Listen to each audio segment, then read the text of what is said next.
Bom dia a todos. Bênçãos de paz do nosso Mestre Jesus para nós. E vamos lembrar uma frase dele no livro Boa Nova, que é um diálogo com Simão Pedro. Ele falava assim: Simão, conheces a alegria de um amigo?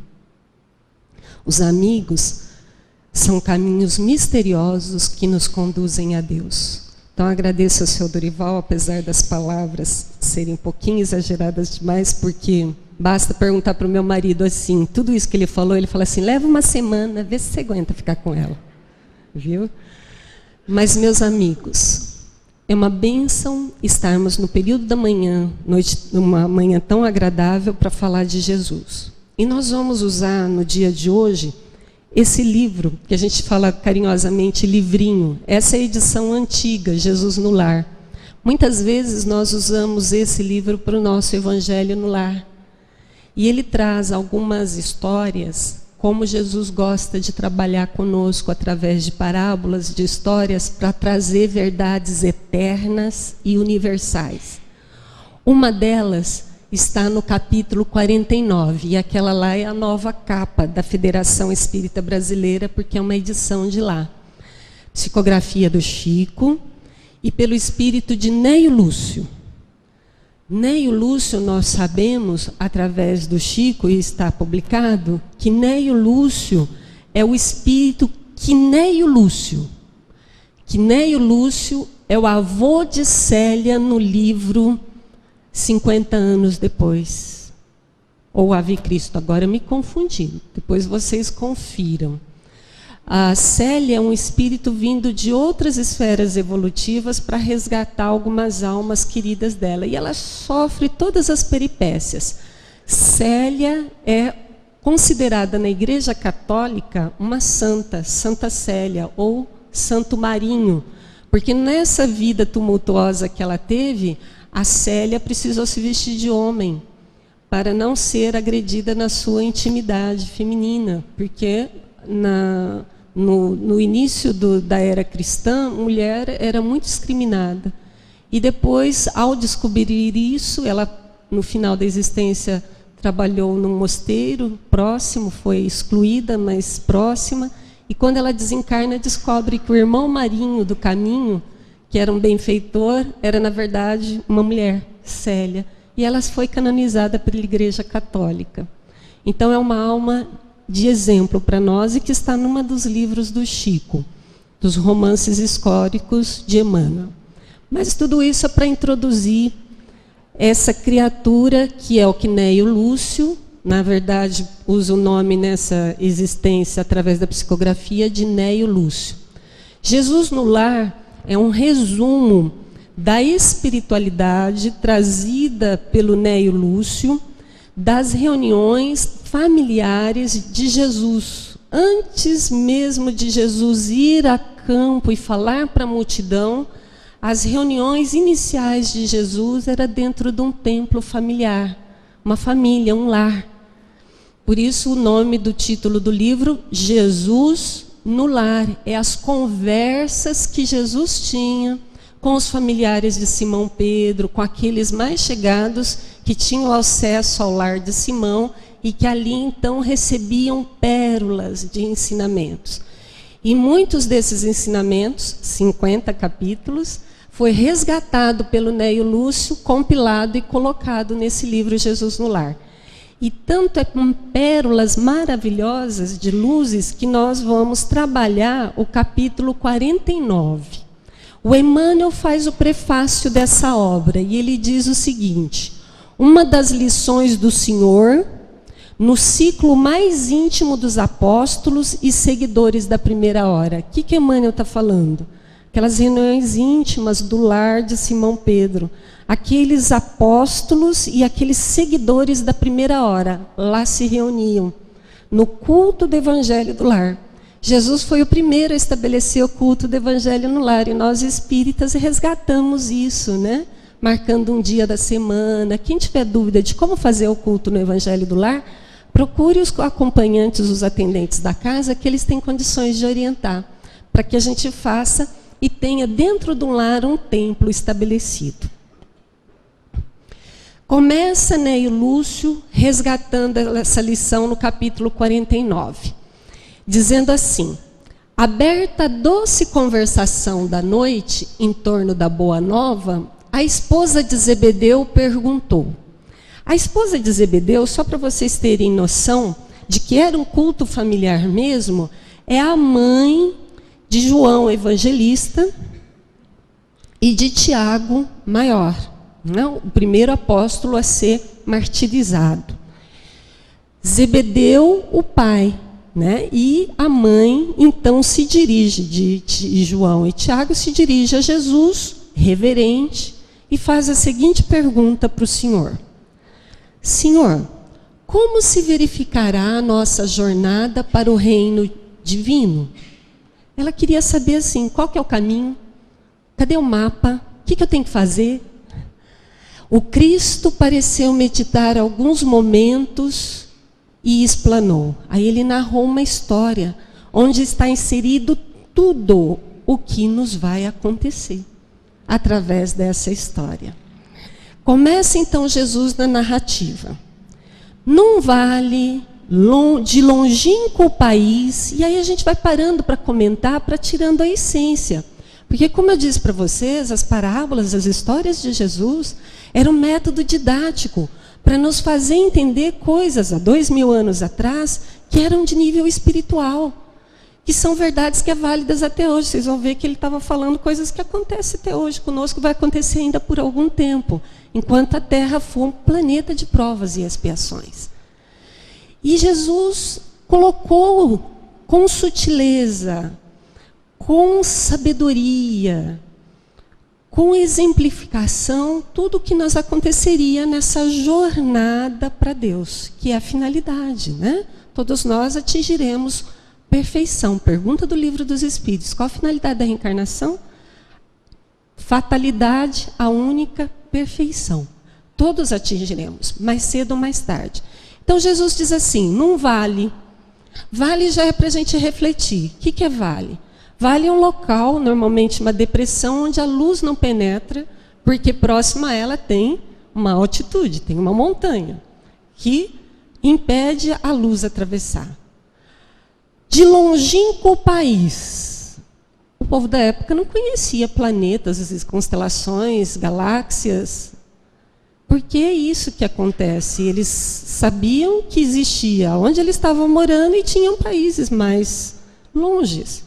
Então Jesus usa o parâmetro, né, para se falar da Terra, longínquo país, porque a Terra é longínqua mesmo. Nós estamos na beirinha da constelação da Via Láctea, somos iluminados por um sol que é maravilhoso para nós, mas comparado com os demais é de quinta grandeza, mostrando que é um longínquo país. Estava falando então para nós, de 2000 anos atrás e para nós de hoje.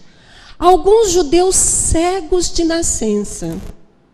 Cegos, para quem entendia na época, era cego físico, mas também cegos de não ver verdades espirituais, cegos de alma. E muitas vezes hoje temos cegos biológicos, mas temos muitos cegos de alma, por não visualizar as verdades e, portanto, ficarem retidos, ficarem presos aos processos de ignorância, de erro, que não deixa de ser um processo de aprendizado, pela dor, mas é aprendizado. Então, Jesus se fala de cegos de nascença, ou seja, aqueles que por muito tempo tinham atranhado dentro de si essa postura de não enxergar as verdades. E habituaram-se às trevas, à miséria em que viviam. Porque é muito interessante essa postura. Enquanto, tem um ditado popular que diz assim, enquanto os olhos não vê, o coração não sente. Não está falando da cegueira espiritual? É o ditado popular. Então, enquanto não se conhece, se fica ataviado, se fica acomodado àquela situação por desconhecer que tem algo mais sutil, mais belo, na qual se guiar. Então, enquanto tem criaturas que a gente convive no dia a dia, que fala assim, mas fulano, isso pode ser melhor para você. Ele fala assim, não, estou acostumado com a minha vida. Ah, não quero mudar não. Então é para esses cegos de nascença que Jesus fala. E viviam assim muitos anos, permaneciam na furna em que jaziam mergulhados. Quantas e quantas criaturas passam às vezes anos da sua vida ou mais. Tem que criaturas que passam de uma vida para outra, encarnações em encarnações, cultivando essa postura de cegueira espiritual, né? Quando iluminado irmão de raça por lá passou, mas mesmo para esses ataviados, duros e resistentes ao processo de evolução, ficam desamparados? Olha Jesus compondo uma mensagem, nos dizendo que mesmo aqueles que cultivam esse procedimento de querer parar estacados no tempo e no espaço, mesmo para esses, não faltam os iluminados irmãos de raça. Quem são esses? Os missionários. Aquele companheiro, aquele amigo, que mais iluminado em conhecimento, em visão, em experiência da vida, bate no seu ombro e fala assim: amigo, vamos seguir por aqui? Ninguém fica desamparado, nem Jesus ficou sem o papel de um sirineu na sua vida, não é verdade? Jesus levava a cruz muito pesada. E então os guardas, vendo que ele não daria conta de tal grau de excesso de cansaço, convoca uma pessoa que estava no caminho: você, fulano, carrega para ele um trecho. Era o sirineu. Jesus nos mostra que todos têm um sirineu na vida, em momentos da vida, seja um amigo encarnado, um anjo guardião desencarnado, pode deixar, ninguém está desamparado. E esse iluminado irmão de raça que por lá passou, está vendo que ele não era do local, ele estava de passagem, e assim seremos nós. Quando nos iluminarmos, nós também voltaremos à Terra para estimular, como a Célia, eu dei notícia da Célia do livro, da psicografia do Chico, estava em esferas superiores, mas iluminado irmão veio para resgatar corações pelo exemplo, pelas suas atitudes, pela sua fala, pelos seus pensamentos. Então, de passagem, e falou da profunda beleza do Monte Sião. Monte Sião é uma elevação que tem próximo a Jerusalém.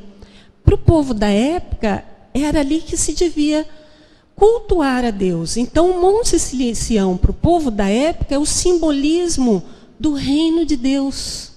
Para eles estarem no Monte Sião, significa estar no reino de Deus. E hoje a gente não tem Monte Sião em São José do Rio Preto. Mas aonde está o reino de Deus? Onde nós podemos cultivar e estabelecer? Nos corações de cada um. Tanto é que podemos estar aqui com alguns que já conseguiram uma paz interior, já estão antevendo, antes do reino de Deus estabelecer fisicamente para todos da terra, já tem estabelecido dentro de si. Então o reino de Deus é muito democrático. Nós podemos atingir a hora que nós quisermos. Basta seguirmos aqui a receita, porque lembram do objetivo da história que Jesus está contando? É indicar a nossa jornada redentora, né? Em Jerusalém, que é considerada a cidade espiritual, né? Onde o povo escolhido adora o Supremo Pai.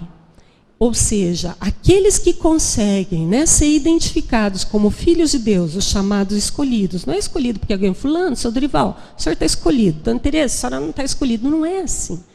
Não é externo. Esse é um processo de leis, e as leis caminham com naturalidade. Se o Dorival se coloca, Dorival, dentro das posturas que levam a Deus, ele adquire o reino. Nós, Yara, que ainda gostamos de ficar ataviadas nos costumes, menos felizes, a gente ainda fica na retaguarda, até quando queiramos. Ao lhe ouvirem a narrativa, aquele povo cego, todos os cegos experimentaram grande comoção. Quando alguém vem, nos dá notícia, existe um lugar assim, esse lugar precisa ser trabalhado dessa forma, mas num primeiro momento, não ficamos todos felizes com a boa notícia? É o que aconteceu com eles, comoção. Só que logo em seguida já vem ataviamento passado, né? Aquilo que o Paulo falava para nós, o homem velho, que tende a resistir no nascimento do homem novo. E aí o homem velho de dentro de nós lastima a impossibilidade em que se mantinha, do tipo assim, não dá, eu não vou chegar lá, eu sou cego, como é que eu chego lá? Entenderam? E não acontece isso com a gente vem à casa espírita, recebe uma pérolazinha do Evangelho de Jesus, nos animamos, mas logo em seguida a gente mata a sementinha boa por questões que a gente vai colocando. Eu não dou conta, isso é difícil, isso não dá certo. Aí vem o Emmanuel com a psicografia do Chico e nos fala assim: a paixão inferior provoca a indisciplina. Cortou ali um pedacinho, tá? A indisciplina mantém a dureza do coração. A dureza do coração impõe a cegueira espiritual. Então, ó, não quer ser cego espiritual? Procura não cultivar paixões inferiores. Procura não cultivar indisciplina, porque isso vai te deixar cego. Vai impedir de você ver as realidades da vida. Vai impedir de você observar as armadilhas que são aprendizados do caminho. E olha como consequência, a cegueira espiritual conduz aonde? Ao abismo. Cego não cai no abismo? Tem uma passagem do Evangelho que Jesus fala, cego guiando cego, ambos caem num precipício. Não é? Precipício físico, temos que entender que Jesus fala para almas, não só para homens físicos. É precipício de alma. É cair nos erros, é se arrepender. Emmanuel ainda continua agora numa outra obra, no Pão Nosso, a nos falar de Jerusalém. Ó. Por isso que eu tirei Jerusalém, Monte Sião, como sendo o simbolismo daquilo que o homem tem que procurar. Ó. Jerusalém aplica-se mais ao coração do que ao homem. Não é só lugar físico. Lembrem-se, Jesus está falando para seres espirituais. Então a mensagem dele é válida até hoje. Então não é Jerusalém cidade física, é Jerusalém coração, templo, cidade espiritual que a gente estabelece dentro de nós. Né? Jerusalém é os nossos testemunhos. Mas continuando na lição, na fala de Jesus, que ele está narrando para a esposa de Zebedeu. O vidente amigo, porém, esclareceu-lhes que a situação não era irremediável. Lembra que os cegos falaram assim, não dou conta, não tem jeito. Aí aquele ser iluminado nos dá a mensagem. Não é irremediável a situação. A cegueira não é eterna.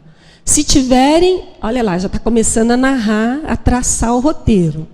O que é necessário para a gente empreender essa viagem espiritual e chegar no reino de Deus estabelecido dentro de nós? Coragem, disciplinas, abstinência de variados prazeres de natureza inferior, que haviam se acostumados a permanecer nas trevas, que eles poderiam recobrar o contato com a luz, avançando em direção à cidade santa. Não é mensagem para os dias de hoje? O Chico traduz bem a primeira parte ali do roteiro que nós temos que ir.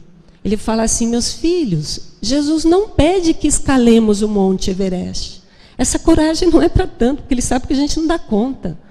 É perseverança, é disciplina, é abstinência de variados prazeres que nos escurecem a visão.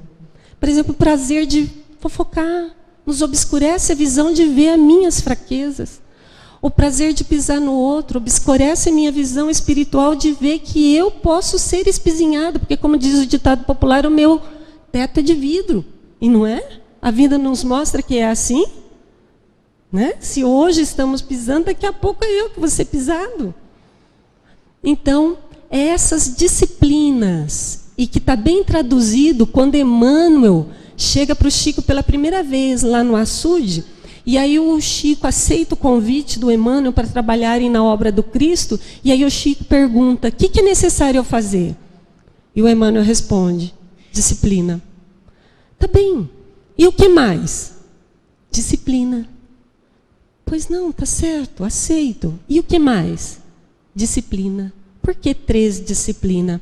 Porque são 3 vertentes que nos controlam nessa existência na Terra. Somos guiados, formados por, basicamente, tem outros, mas 3 corpos. O corpo físico, que tem que ser disciplinado, senão ele quer beber, quer comer, quer ficar paradinho, porque ele é físico, ele é regido pela lei da física, as leis da matéria. Uma delas é a lei da inércia, que diz que tudo que está parado quer ficar parado. Nosso corpo é assim. Domingo é um dia clássico para a gente ver isso. Se a gente não faz nada no domingo, quando chega no final do domingo, precisa socorrer alguém, a gente fala assim, não aguento, não dou conta, porque o corpo fica preguiçoso, indolente. Então é disciplina do corpo. É disciplina do corpo mental. Nós temos o verme da preguiça mental. A gente pega um livro, olha o livro, ele olha para a gente fala assim, estou com uma preguiça de ler, de refletir, de analisar, de estudar, mas essa preguiça a gente dá para matar. Se inscreva nos cursos que a casa oferece às quartas-feiras, são vários, atende a todo gosto. E se não dá para estudar sozinho, vem estudar em conjunto. E aí a gente exercita o que Paulo falou no livro Paulo e Estevão. Nosso processo de evolução é individual, mas se dá em fila. Quer dizer, a gente vai com os outros e na fila a gente consegue caminhar, porque um vai dando sustentação para o outro. E a disciplina, finalmente, do corpo do sentimento. Essas 3 vertentes nos dirigem na Terra, físico, mente e sentimento. E a disciplina do sentimento, ela é talvez a mais complicadinha, porque o corpo do sentimento, ele parece assim um porquinho espinho. Você toca daqui, ele espreme de cá, milindre. Você toca de cá, ele espreme de cá, ele fica magoado. O corpo do sentimento é um dos mais delicados para serem trabalhados, mas tem que discipliná-lo.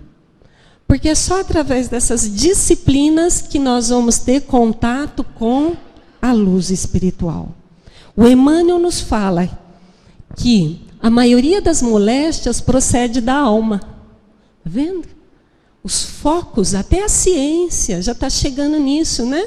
Ela fala que tudo é desencadeado a princípio na nossa mente, os chamados neurotransmissores. Ou eles têm possibilidade de nos acalmar, tranquilizar, que são as endorfinas produzidas no exercício, no estudo, numa confraternização entre amigos, produzem endorfinas, anestesia o corpo. É o chamado hormônio da felicidade. Ou, quando magoados, irritados, agitados, estressados, ninguém tem isso aqui, né? Isso é coisa só de literatura médica, né? Liberamos os neurotransmissores do tipo adrenalina. Sabe o que eles fazem com nossas células? Matam as nossas células. E aí, então, promovem doenças. O Emmanuel está falando isso. Ó. A maioria das moléstias procedem da alma, do estado de alma que a ciência está comprovando agora, das profundezas do ser. Em tese, todas as manifestações mórbidas, doentias, relacionadas à morte, reduzem a desequilíbrios. E essa causa repousa no mundo mental. Olha o nosso corpo mental aí. O Emmanuel fala que daqueles 3 corpos, talvez o mais difícil de trabalhar não é o de sentimento, nem é o físico, porque esse você disciplina com regras, mas é o corpo mental. Ele até compara numa obra que o corpo mental é como se fosse um aço inoxidável. Alguém já trabalhou com aço inoxidável? É difícil, né? De modelar, de moldar. Você vai mexer com ele, ele entorta, ele quebra. Então, a mente é um dos primeiros passos que nós devemos trabalhar no campo da intimidade. E a cura jamais chegará sem o reajustamento íntimo. Então, olha lá, a cegueira espiritual desaparecerá. E com isso, muitas doenças, com o reajustamento íntimo. E Jesus continua na sua história narrando a nossa jornada na Terra. A maioria dos ouvintes daquele iluminado irmão que falou que precisava de disciplina, recebeu as sugestões com manifesta ironia, não é assim? A gente já sabe alguma coisa de espiritualizante, a gente chega todo feliz para um colega de trabalho, um vizinho que a gente gosta, um familiar, e vai dar notícia. Aprendi isso funciona assim. Ele vira para a gente e fala assim: você acredita nisso? Né? Jesus está ou não está narrando o que acontece conosco? Mas aí qual que é a postura?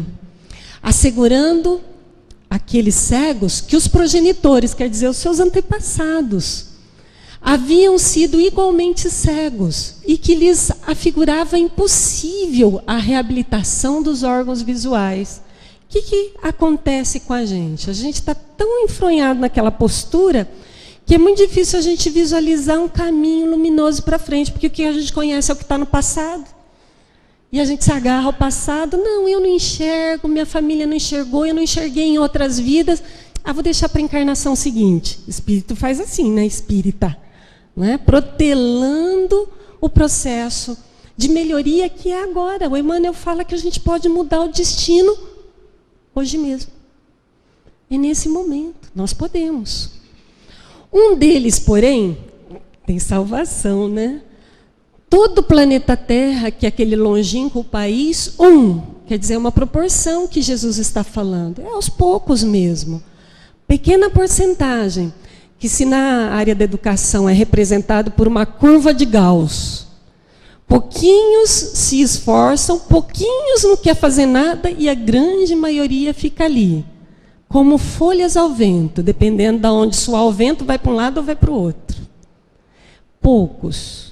Mas sabendo disso, nos esforcemos para ser esse poucos, porque depende de nós, não é externo, não precisa de gabarito externo para seguir. Mas um deles, um moço corajoso. Por que Jesus usou moço?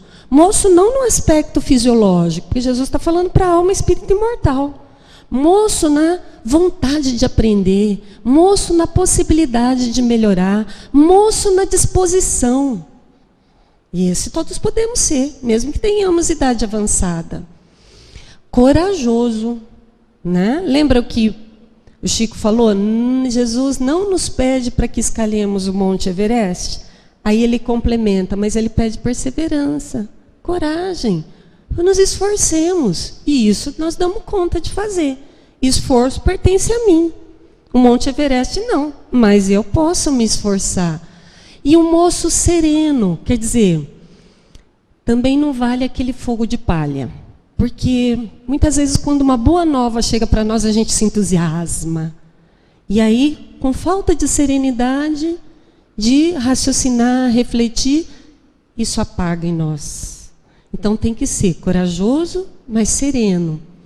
Acreditar no método. E qual que é o método? Quem está trazendo o método não é Jesus, então o método é o Evangelho. E o Evangelho é a essência de Deus na Terra. Aconselhado, né? No método aconselhado, se aplicou. Quer dizer, aplicar no método. Colocou-se a caminho, deu um passo na frente do outro passo. E aí, chega ou não chega? Chega. Você sai daqui para ir a Mirassol, dou um passo, 2, 3, pode demorar, mas vai chegar? E se ficar parado, chega? Então, é isso que o moço tomou consciência. Entregando-se primeiramente às disciplinas apontadas. Olha lá, primeiro passo. As disciplinas apontadas. Então, disciplina do corpo, disciplina da mente, disciplina do campo do sentimento. E, disciplinar não é podar, viu, gente? Olha a plantinha, quando você poda, ela nasce mais vigorosa, né? Disciplinar é refletir, raciocinar, comparar. E aí tomar atitudes diferentes. Não é falar assim, não, eu não posso pensar que eu estou com vontade de comer doce e não posso comer doce. Isso só vai incrustar mais a vontade em você. Então, todas as vontades, todas as tendências, todos os pensamentos que aparecerem, deixam vir. Mas imagina uma onda no mar. Ela fica parada na praia? Deixa voltar. Da mesma forma que veio. Não combata no sentido de ficar reforçando esse procedimento. Mas trabalhe. A onda vem, beija a praia e vai embora. Pensamento vem, analisa. Veja o que Paulo nos falou. Tudo eu posso, mas nem tudo me convém. Então tudo vai aparecer na nossa mente, pensamentos menos felizes, vontade de agredir o companheiro que pisou no meu calo. Deixa vir, mas deixa passar. Não reaja, procure trabalhar nesse ponto. O Chico tem uma solução boa para isso, né? Que o Emmanuel falou para ele: Chico, você precisa colocar água benta na boca, água da paz. E vai o Chico procurar nas farmácias a água da paz para não falar, não devolver, né? Não achou em farmácia nenhuma. Emmanuel, eu não achei a água da paz. Falou, não, meu Chico, a água é do pote ali mesmo, põe na boca, igual do filme André Luiz. Eles usaram, né, essa passagem do Chico no filme do André Luiz, do Nosso Lar, que os cinemas vinculou, né? Colocava a água da paz na boca. Põe a água da paz. Quer dizer, não falar o que não deve. Então, são técnicas, com muito carinho, que a espiritualidade vai nos ensinando, através desses irmãos iluminados, para a gente ir trabalhando o nosso campo íntimo, né? Então, ali o procedimento. Primeiramente, as disciplinas. E é rapidinho assim, pessoal. Aplicou as disciplinas, a gente já muda da água para o vinho? Olha a lição que Jesus está nos falando. Depois de 4 anos, tudo acontece ao longo do tempo. A natureza é assim. Você semeia a plantinha, amanhã já está dando flor? É ao longo do tempo. Então, resolveu dar o primeiro passo. Persista. Porque para esse passo ser adquirido, ser sedimentado dentro de nós, ele demanda persistência, esforço ao longo do tempo. Que mais? Meditações, trabalho intenso. Meditar, muitas pessoas acham que é só na posição de yoga. O Emmanuel, no livro Caminho, Verdade e Vida, nos fala que meditar é colocar nossa mente naquilo que nós estamos fazendo. Está lavando a louça? Coloca a mente lá. Não fica pensando no filho, o que você tem que fazer para o almoço, o desespero de tal situação que aconteceu. Não, mas se você conseguir fixar ali, envolver aquilo ali nos teus pensamentos, isso é meditação. Você vai disciplinando a mente. Trabalho intenso, não só o trabalho profissional, mas nós temos 24 horas no dia, 7 dias da semana, 30 dias no mês, 1 horinha por semana ou a cada 15 dias, não vai impedir que a gente cresça materialmente. Ao contrário, vai nos fazer um depósito de crescimento espiritual em prol do trabalho no próximo. Seja ele qual for, ou de higiene da casa espírita, ou de uma conversa amiga a um doente, uma visitação, uma criatura que está passando um momento difícil, qualquer tipo de trabalho útil. Tem até uma oração que fala assim, mas eu não tenho dinheiro, mas você pode doar tempo. Mas eu não posso doar tempo porque eu estou na cama, mas se você está pensando, faça prece pelo companheiro que está precisando mais que você. Então, ninguém pode falar que não pode fazer algo, né? E aí, depois dos jejuns, das observações da lei que esses irmãos iluminados trouxe para aqueles irmãos, né, cegos, por preces, que é elevação do pensamento, verticalização do pensamento para o alto, o que aconteceu? Obteve a visão. A hora que a gente percebe a grandiosidade que são as coisas, o que acontece? Somos tomados por uma alegria que quase enlouqueceu. Jesus falou isso. Tem criaturas que chegam até nós entusiasmadas, mas eu percebi isso, eu entendi isso, eles estão plenos de alegria. Agora, cuidado, alegria excessiva, sem disciplina também atrapalha. Veja a pesca maravilhosa. Quando Jesus fala, joga as redes aqui, e aí coletaram abundância de peixes, que são as verdades espirituais. O barco quase vai a pique. Precisaram chamar os companheiros do outro barco para ajudar a tirar os peixes. Então, nesses momentos de alegria excessiva, também precisamos ter atenção, tá? Para que também a gente não se perca no caminho. Então, vamos buscar a sustentação com outros mais assentados, mais serenos. Em êxtase, aquele irmão cego que passou a enxergar, contou aos companheiros a sublimada existência, comentando a largueza do céu, a beleza das árvores próximas, mas os outros eram cegos. Não acreditaram. Falaram assim, você está inventando. O que é árvore? Eu nunca vi árvore, isso não existe. Não é assim? Quando a gente consegue tomar consciência de algo, a gente chega para um familiar, às vezes nosso companheiro de existência, marido, esposa, percebi isso. Ele fala assim, mentira, você está inventando. Por quê? Porque o processo de iluminação, ele não se dá coletivamente, ele é individual. E aí a gente tem que respeitar o momento da outra criatura, que ela vai enxergar. Lembra da pergunta do Livro dos Espíritos, a única fatalidade é a perfeição, mas cada um tem o seu momento. É individual. Continuando Jesus na história, fala assim, não obstante ser tomado como demente, porque isso acontece também, quando a gente muda a postura, né, não bebe mais tanto quanto os amigos, não fala mais mal tanto quanto as colegas, das outras colegas, o povo vira para a gente e fala assim, mas se virou um chato. É ou não é? É assim mesmo, ó. Jesus estava contando, ó, tomam a gente como demente, como enlouquecidos, mas não desanimemos, façamos como o rapaz, não desanimar. Enxerga o caminho, consegue avançar, ausenta-se do vale fundo. Eu tenho que largar meus familiares, meus amigos, meu trabalho? Não. Continua com eles fisicamente. Mas espiritualmente, não pare o seu processo de evolução, porque ele é individual. Os Espíritos falam que a gente vai ter que prestar conta de nós. O companheiro vai ter que prestar conta dele, não de mim. Então é o que Jesus nos fala. Segue o caminho, continue trabalhando isso que você descobriu que é belo, harmonioso, verdadeiro, né? E aí então saia do vale fundo que você estava. Mas tem aqui a noção que Jesus falou. É claro que você não vai ter passos ainda firmes, vai ter vacilação, vai vaguear alguns dias, algumas noites. É normal, gente. Não enxergava, de repente vê, você acha que você já está vendo tudo? Como que é o processo? Não é lento, não é gradual? A gente vai estar hesitante no começo, mas não se preocupe. Isso é normal, faz parte do processo. Jesus não está falando nessa história. E mais, ele fala assim, ó, que esse companheiro que saiu daquele ponto de acomodação dele, que ele enfrentou lobos. Pessoas dissimuladas no seu caminho e víboras. Astúcia e até venenosa. Enfrentou também grande número de obstáculos. Usava a maior cautela. A lição. Vamos encontrar dificuldades, mas use a cautela, reconhecendo ainda a sua própria inexperiência. Até que um dia, abeirando-se de um esconderijo cavado na rocha, para colher mel silvestre, ele foi aprisionado.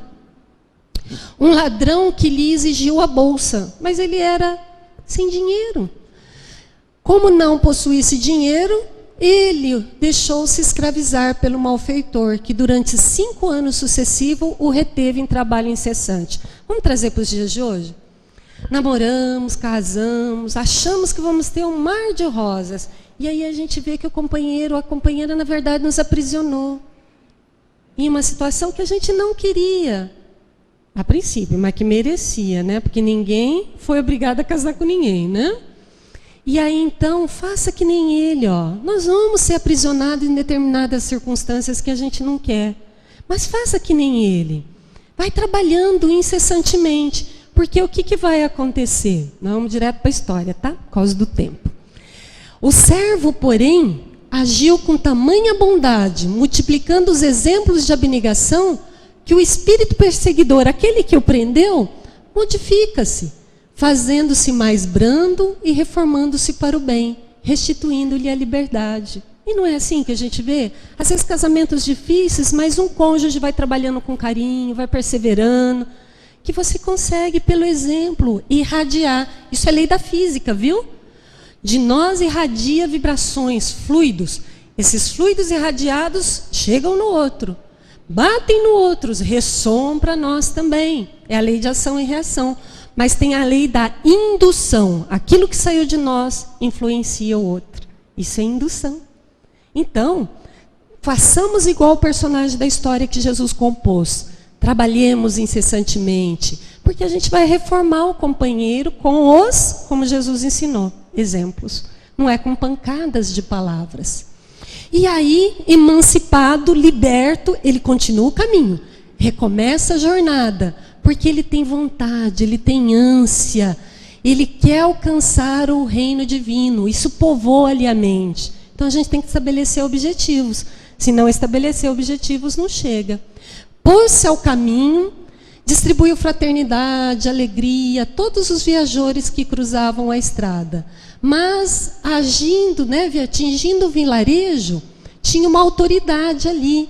E ele era demasiadamente rigoroso. Não encontramos essas criaturas nas nossas vidas? Criaturas rigorosas, um chefe, um patrão, de repente. E esse indivíduo rigoroso, quando encontrou aquele viajante do caminho, confundiu com um criminoso. E sabendo que poderia ser ele, o que fez? Trancafiou ele, prendeu. E qual que é a postura daquele que estava a caminho do reino de Deus?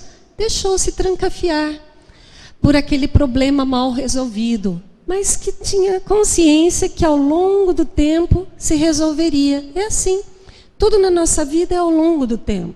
Então vocês estão achando que ele já chegaria no monte? Não, são aprendizados sobre aprendizados. Nós não, segundo Alcione do livro Renúncia, nós não atingiremos o mais alto cume, o reino de Deus, sem sabermos todos os meandros que a terra pode nos oferecer de ensinamento. E esse aqui é mais um, novamente preso. Mas nunca, entretanto, se revelou inativo. Qual a postura dele? Ele vai chegar ao reino, só estou adiantando a história. Continua ativo, perseverante, exercício no bem. Na própria cadeia que lhe feria a inocência, veja, ele não tinha culpa no cartório. E muitas vezes a gente não tem, está com a consciência tranquila. Mas as circunstâncias da vida nos prendem a determinadas situações. Mesmo não sendo culpado, aproveitou as oportunidades, com boa vontade, com amor, com tolerância e sensibilizou as autoridades. E aí o que as autoridades fizeram? O liberaram. Então, aquele exemplo do chefe, vamos trabalhando com carinho, se for possível. Atenção, façamos nosso serviço bem feito. Façamos mais uma milha, como Jesus recomendou. Não andeis uma milha, andeis 2. Quer dizer, façamos a mais com carinho, com atenção, com amor, com disponibilidade. O que vai acontecer? Vai haver reconhecimento. Alguns falam assim, não reconhece não. Muda de emprego. Você também não está preso eternamente à situação. Até ele foi solto. E o ideal, sendo solto de novo, o ideal de atingir o santuário sublime absorvia o seu pensamento e prosseguiu na marcha. Somente depois de 20 anos. É uma vida toda, não é? Lembra que ele ficou preso 4, mais um bom tempo de novo? Agora, após 20 anos de caminhada, isso é um roteiro para quê? Para uma existência. Ou nós, que somos espíritas, sabemos da reencarnação. Pode ser para várias existências, depende da aplicação do cego de nascença. Ele pode conseguir hoje mesmo. Depois de 20 anos, lutas, provas, que quase sempre saía vitorioso, conseguiu chegar no Monte Sião e adorar o Supremo Senhor. E essa é a fatalidade de todos nós. E termina Jesus, então, nos mostrando, pelos nossos simples cálculos, que foram 4 anos de disciplinas e preparações, não foi? Ele lá ainda no vale, preparando-se, meditando. Paulo de Tarso foi 3 anos no deserto, antes de deixar a personalidade de Saulo e tomar a personalidade de Paulo e trabalhar pelo Cristo no bem. 5 anos de experiência como escravo do ladrão que o prendeu. Um longo tempo de prisão por calúnia e expiação, porque quando você não deve, paga, possivelmente é processo de expiação, é erros em vidas passadas, como diz o Evangelho, né? Se não está a causa nessa existência, deve ser em outras, e 20 anos para chegar no Monte Sião. Mas olha o consolo, 20 anos Jesus narrou muitas peripécias? Não. O que Jesus nos assinala? Que a maior parte do tempo da nossa vida é como esse. É de angariar, é de fortalecer. Está num período mais ou menos calmo. Está na bonança depois da tempestade. Então, a providência divina nos entende as nossas necessidades.